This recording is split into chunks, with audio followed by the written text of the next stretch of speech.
Film शुरू होती है 1993 में, जहां हम लीजा नाम की एक लड़की को बस में देखते हैं जो एक टाउन में जा रही थी क्योंकि वहां उसे किसी ने पेंटिंग को रिस्टोर करने के लिए बुलाया था, यानी कि खराब पेंटिंग को ठीक करके पहले जैसा बना देना। यही लीजा का काम था। इस बस में 3 दोस्त भी जा रहे थे। इनमें 2 लड़कियां और एक लड़का था जिनकी लीजा से काफी अच्छी दोस्ती हो जाती है। इनमें एक लड़की का नाम ट्रेसी था।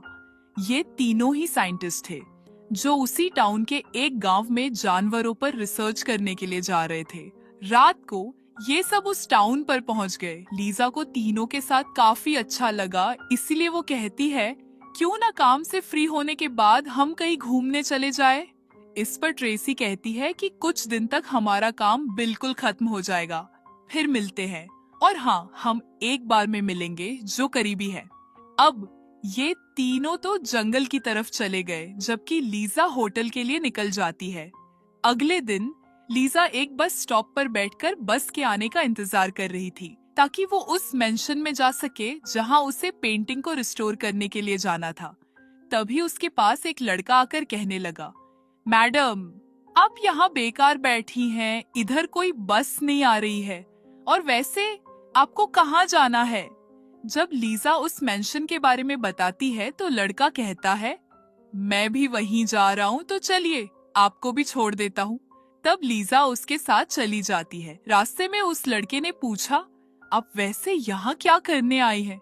लीजा उसे बताती है, एक पेंटिंग को रिस्टोर करने। अब मेंशन पहुंचकर लड़का उससे कहता है, मैं एक बार का मालिक हूँ, काम खत्म करने के बाद आप मेरे बार में लाजिमी आइएगा, मुझे अच्छा लगेगा।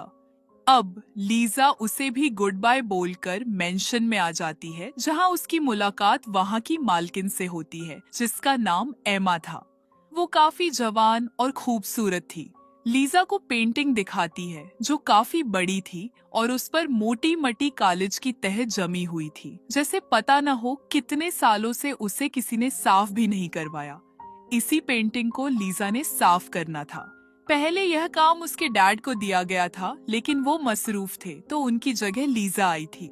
एमा उसे कहती है, आपको ये पेंटिंग 2 हफ्तों में साफ करनी होगी और मुझे उम्मीद है कि आप भी अपने डैड की तरह ज़हीन हैं और अपना काम टाइम पर खत्म कर लेंगी। लीजा कहती है, जी हाँ मैडम, मैं आपको यूज नहीं करूंगी। अब एमा वहाँ से चले गई और लीजा अपने काम पर लग जाती है। पेंटिंग का इतना बुरा हाल था कि लीजा 4 घंटों में सिर्फ छोटा सा ही साड़ी स्टोर कर पाती है। काम के दौरान उसे किसी के गुनगुनाने की आवाज आती है। लीजा जब चेक करने गई तो छत पर एक लड़की खड़ी थी और गाना वही गुनगुना रही थी। लीजा जब उससे बात करने गई तो वो उसे देखकर भाग जाती है, ऐसे जैसे पता न हो उसने क्या देख लिया हो। लीजा सोचती है, यह कौन है और मुझे इस तरह देखकर क्यों भाग गई। उधर जंगल में हम ट्रेसी के दोस्त को देखते हैं जो एक पेड़ पर साउंड डिवाइस लगाता है ताकि वह जानवरों की आवाजों को सुन सके। पर अचानक उसे बड़ी ही अजीब आवाज सुनाई देती है जो किसी जानवर की तो नहीं लग रही थी। वो घबरा जाता है और जब चेक करने जाता है तो कोई उस पर हमला करके उसे पकड़ लेता है। उसकी चीख की आवाज सुनकर दोनों लड़कियां भी अपने टेंट में जाग जाती है। उन्हें लगता है कि जरूर हमारे दोस्त को कुछ हो गया है, इसीलिए ट्रेसी की फीमेल फ्रेंड उसे चेक करने जाती है। वहाँ उसे अपने दोस्त का कैप पड़ी हुई मिल जाती है जिस पर खून लगा हुआ था। घबराते हुए वो वापस आती है और ट्रेसी को बताती है कि यहाँ कोई गड़बड़ है और हमें पुलिस को कॉल करनी चाहिए। मगर कुछ और बताने से पहले कोई पीछे से आकर उसे भी पकड़ लेता है। यह देखकर ट्रेसी काफी डर जाती है, मगर अगले ही पल कोई उसे भी मारकर बेहोश कर देता है। जब ट्रेसी को होश आता है तो वो खुद को एक जेल जैसी जगह पर बंद देखती है, जहां वो अपने दोस्तों को भी देखती है जो भी लॉकअप में बंधे हुए हैं। यह जगह बहुत ही गंदी और काफी पुरानी थी। यहाँ चूहे रेंग रहे थे और इन लॉकअप वाली जगह के बीचों बीच एक कुआं भी था। वहाँ पर पहले से ही एक आदमी को कैद करके रखा हुआ था जिसकी हालत बहुत खराब थी। ट्रेसी की दोस्त उससे बात करने की कोशिश करती है, लेकिन वो कुछ बोल नहीं पाता और बस खांसी रहता है, जिस वजह से ये तीनों काफी घबराने लगते हैं कि ना जाने हम कहाँ फंस गए। लीजा अपने काम पर लगी हुई थी, जहाँ तभी एमा काम देखने आती है कि कितना हो गया। उसे लीजा का काम काफी पसंद आया, वो उसकी तारीफ भी करती है। अब लीजा उससे पूछती है, वो लड़का कौन था जो गुनगुना रहा था? मैं उससे बात करने गई, लेकिन मुझे देखते ही वो भाग गया।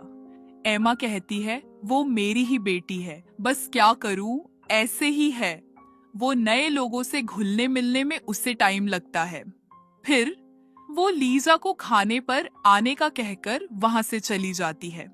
जब ये लोग खाना खा रहे थे तो लीजा एमा की बेटी से पूछती है, तुम कौन सी क्लास में पढ़ती हो? लेकिन यहाँ भी वो कोई जवाब नहीं देती, उल्टा गुस्सा होकर वहां से चली जाती है। लीजा को काफी हैरत होती है और एमा से कहती है, क्या मैंने कोई गलत सवाल पूछ लिया? एमा कहती है, नहीं नहीं, तुमने कुछ गलत नहीं पूछा। असल में मेरी बेटी को पर्सनालिटी डिसऑर्डर है।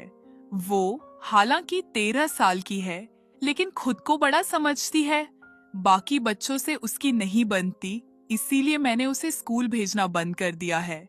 स्कूल का नाम सुनकर वो गुस्सा हो जाती है और चली जाती है।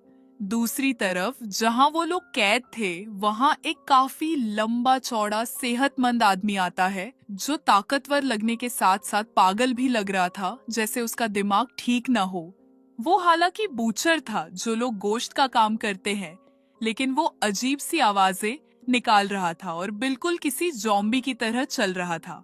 ट्रेसी का दोस्त उससे पूछता है, भाई तुम कौन हो और हमें यहाँ क्यों कैद किया हुआ है?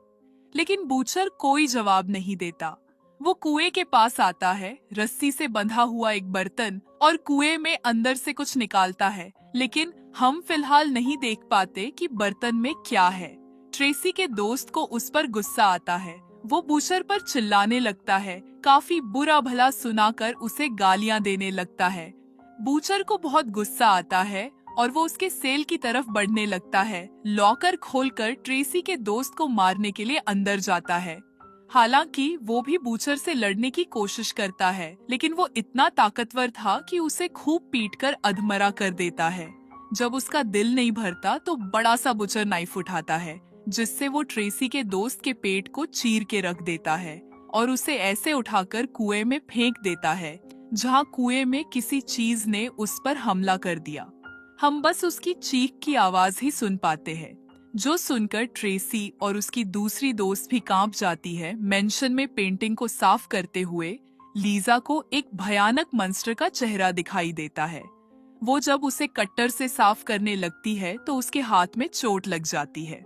पट्टी वगैरह बांधकर लीजा एक बार फिर काम पर लग जाती है। अब अचानक लाइट्स ऑफ हो जाती है। लीजा को तभी अपने डैड नजर आते हैं, जो उसे कहते हैं, मैंने तुम पर भरोसा करके अच्छा नहीं किया, यहाँ से काम छोड़ के फौरन भाग जाओ। इतना कहकर उन्होंने एक कट्टर से अपना गला काट लिया। यह देख लीजा काफी डर जाती है, पर अगले ही पल उसके डैड वहाँ से गायब हो चुके होते हैं, यानी कि ये बस उसका बुरा ख्याल था।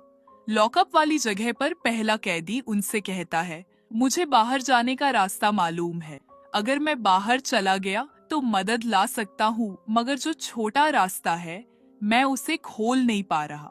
तब ट्रेसी की दोस्त उसकी तरफ अपना पेपर कटर फेंक देती है, क्योंकि वो थोड़ा दूर था, लेकिन जैसे तैसे वो उसे ले लेता है।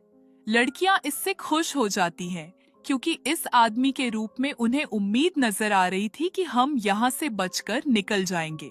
वो आदमी फिर उस रास्ते को खोलने की कोशिश करने लगता है।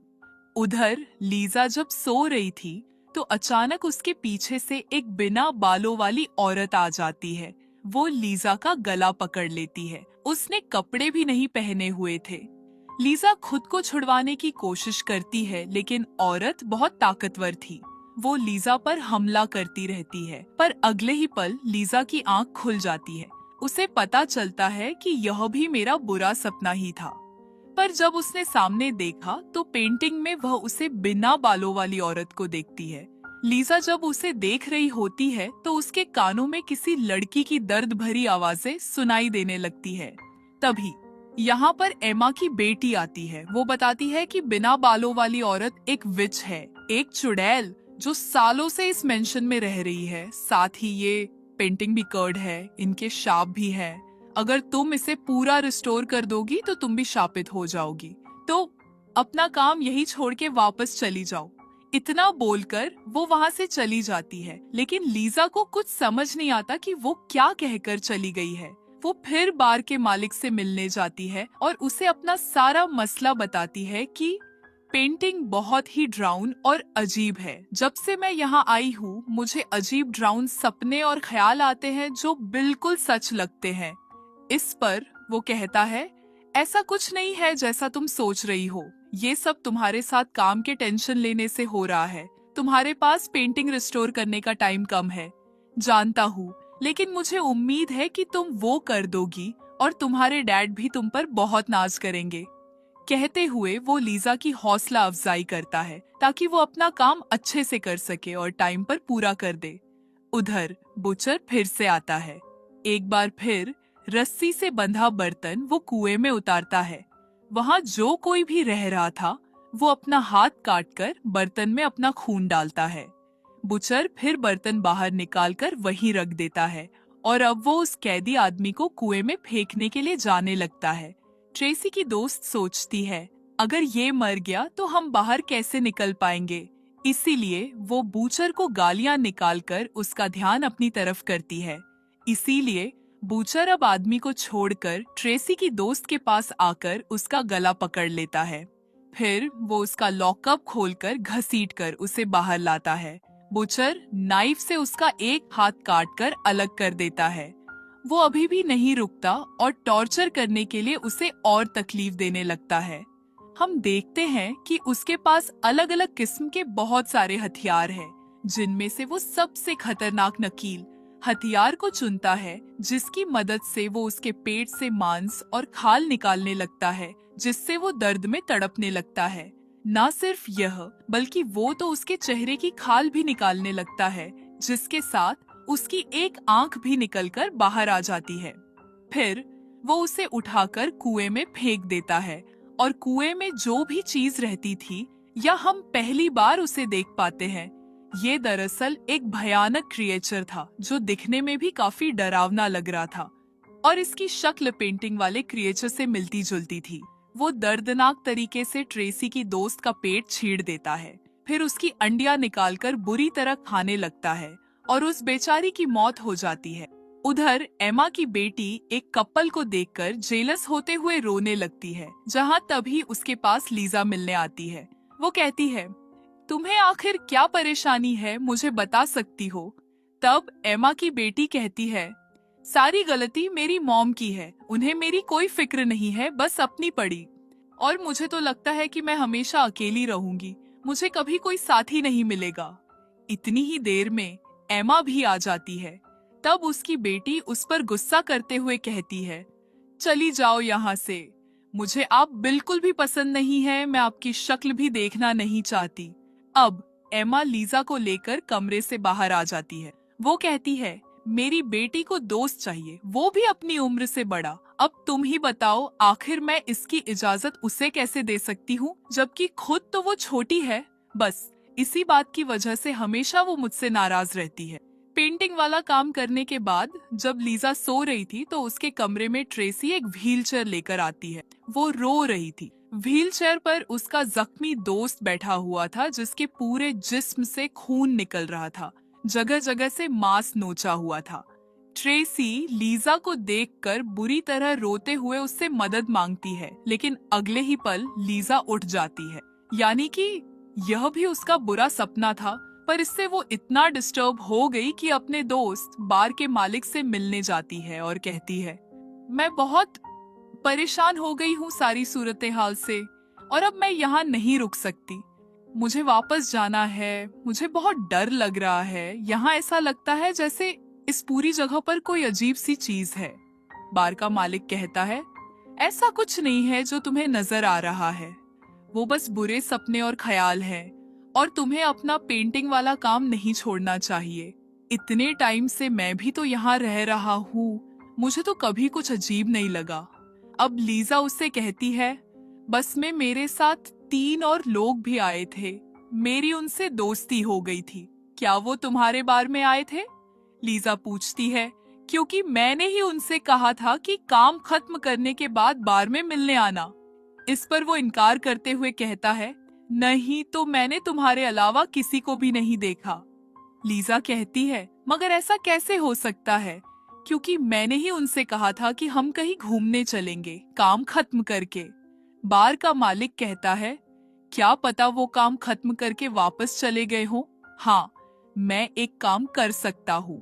तुम ऐसा करो, काम समय पर निपटा लो, हम दोनों कहीं घूमने चलेंगे ताकि तुम्हारी टेंशन थोड़ी कम हो सके। अब लीजा को भी लगने लगा कि हो सकता है यह सब काम के स्ट्रेस की वजह से हो रहा हो। मेरे साथ तो रात को सोने से पहले वो स्ट्रेस की गोलियां लेती है और अचानक उसे बार टब में से किसी लड़की के रोने की आवाज आती है। लीजा जब पर्दा हटाकर देखती है तो बार टब में ट्रेसी की दोस्त जख्मी हालत में पड़ी हुई थी। उसका ना एक हाथ था और ना एक आंख, और वो दर्द की वजह से ही रो रही थी। उसे देख लीजा काफी घबरा गई और वहाँ से भागने लगती है। पर तभी सामने से एमा आ गई। वो देखती है कि बार टब का नल खुला हुआ है और उसमें पानी भर रहा है। वह लीजा से पूछती है, ये सब क्या है? पर जब उसने लीजा की स्ट्रेस की दवाई देखी तो उससे पूछती है, क्या तुम नशा लेती हो? तब लीजा जवाब देती है, मुझे कुछ टाइम चाहिए, एक ब्रेक, क्योंकि मैं फिलहाल काम करने की हालत में नहीं हूँ। पर एमा मना कर देती है और कहती है, तुम्हें टाइम पर कैसे भी करके काम खत्म करना होगा, क्योंकि तुम्हारे डैड ने मेरे साथ एक एग्रीमेंट किया था कि अगर तुम काम को टाइम पर खत्म नहीं कर पाई तो मैं तुम्हारा स्टूडियो बंद करवा दूंगी। उधर उस कैदी ने आखिर बाहर जाने का रास्ता खोल लिया था, पर जैसे ही वो बाहर जाने लगा, क्रिएचर उस आदमी को पकड़ लेता है। वह उसका पूरा चेहरा नोच नोच कर खाने लगता है, फिर उसका पूरा जिस्म भी खाने लगा और ट्रेसी उसकी दर्द भरी चीखें सुनकर कांप उठती है। दूसरी तरफ एमा कुछ पी रही थी जो खून की तरह लग रहा था, और तभी उसके पीछे बिना बालों वाली विच आकर खड़ी हो जाती है। यानी एमा की बेटी ने जो कहा था, सच कहा था कि वो विच इस घर में रहती है। और यह सीन देखकर लगता है जैसे एमा और ये विच एक दूसरे को जानते हैं। लीजा जब पेंटिंग साफ कर रही थी तो उसने बहुत ही भयानक चीज देखी। उसने जैसे एक लड़की को कुर्बान किया जा रहा था, उसे फांसी पर लटकाकर। इतने में एमा की बेटी भी यहाँ आ गई, जो काफी घबराई हुई थी और एक बार फिर उसे पेंटिंग का काम करने से मना करती। अब जाकर वह सारी बात बताती है। यह पेंटिंग 1493 में बनाई गई थी और उस टाइम के सबसे खतरनाक वाकये को इस पेंटिंग में दर्शाया गया है। कुछ खतरनाक शैतानी लोगों ने एक छोटी लड़की की कुर्बानी दी थी, एक खतरनाक क्रिएचर को बुलाने के लिए, ताकि वो उस क्रिएचर को बुलाकर अपने कंट्रोल में कर सके और उसे अपने लिए इस्तेमाल कर सके।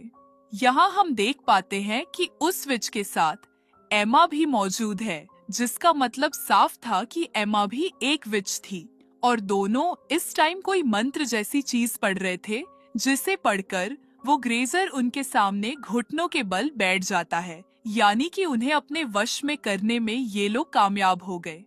अब एमा की बेटी लीजा को बताती है, उस टाइम इस कर्स को मेरी माँ ने जिंदा किया था और उसे अपने कंट्रोल में इसलिए किया था ताकि वो क्रिएचर का खून पीकर हमेशा जवान और खूबसूरत बनी रही। यानी कर्स मेरी माँ के लिए शिया आपसे ज्यादा कोई खजाना था। उन्होंने अपने साथ साथ मुझे भी ये कर्स लगा दिया था जब मेरी माँ ने वो सब किया था। उस टाइम मेरी उम्र 13 साल थी। कर्स की वजह से मेरी उम्र 13 साल पर ही रुक गई। लेकिन हाँ, आज रात इस कर्स का असर खत्म होने वाला है, क्योंकि उस टाइम भी रेड मून की रात थी और आज भी रेड मून की ही रात है। अगर आधी रात को चांद की रोशनी इस पूरी रिस्टोर पेंडिंग पर पड़ गई तो फिर यह कर्स एक बार फिर पूरे 500 सालों के लिए जिंदा हो जाएगा। इसीलिए फिर एमा की बेटी कहती है, पेंटिंग का काम यही खत्म कर दो। अब लीजा को लग रहा था जैसे वो कोई कहानी बना रही है, इसलिए वो कहती है, तुमने जो स्टोरी मुझे सुनाई है वो बहुत अच्छी है, लेकिन फिलहाल यहाँ से जाओ। मुझे आज ही इस पेंटिंग का काम खत्म करना है। ये सुनकर एमा की बेटी कहती है, मैं कोई कहानी नहीं बना रही। वो क्रिएचर एक लॉकअप वाली जगह पर बने कुएं में है, जिसे खिलाने के लिए उन्होंने 3 लोगों को पकड़ा है। फिर वो लीजा को उनका हुलिया बताती है, जो सुनकर कहीं ना कहीं लीजा को लगा कि ये तो ट्रेसी और उसके दोस्त हैं। ये बात उसे टाली नहीं गई। वो एमा की बेटी से पूछती है, बताओ इस टाइम वो तीनों लोग कहाँ हैं? तब एमा की बेटी उसे अपने साथ ले जाती है और उसे एक खुफिया दरवाजा दिखाती है, जहाँ से वो अंदर लीजा को उसी बूचर को दिखाते हुए कहती है, उनके लिए लोगों को पकड़ पकड़ कर लाने का काम यही करता है। ये देख, हम समझ पाते हैं कि वो लॉकअप वाली जगह मेंशन के साथ ही जुड़ी हुई है। बूचर उस क्रिएचर को खाना खिलाने जाने ही वाला था कि तभी एमा की मॉम अपनी बेटी को आवाज लगा लेती है, तो तुम्हें वहाँ से जाना पड़ेगा। तो अब लीजा अकेली अंदर जाती है। उसे वहाँ एक काफी पुराने टाइम का हथियार मिलता है, जिसे लेकर वो बूचर का पीछा करने जाती है, पर तभी उसका पैर कुछ सामान से टकरा जाता है, जिससे आवाज पैदा होने की वजह से बूचर अलर्ट हो गया। हाथ में चाकू लिए वो चेक करने जाता है। लीजा काफी डर गई थी। वो फौरन एक जगह पर छुप जाती है। बूचर जब वो आया तो उसने देखा कि वो वहाँ चूहे थे। उसे लगा कि शोर इन्हीं से आया होगा, तो लीजा को बिना देखे ही वो यहाँ से चला जाता है।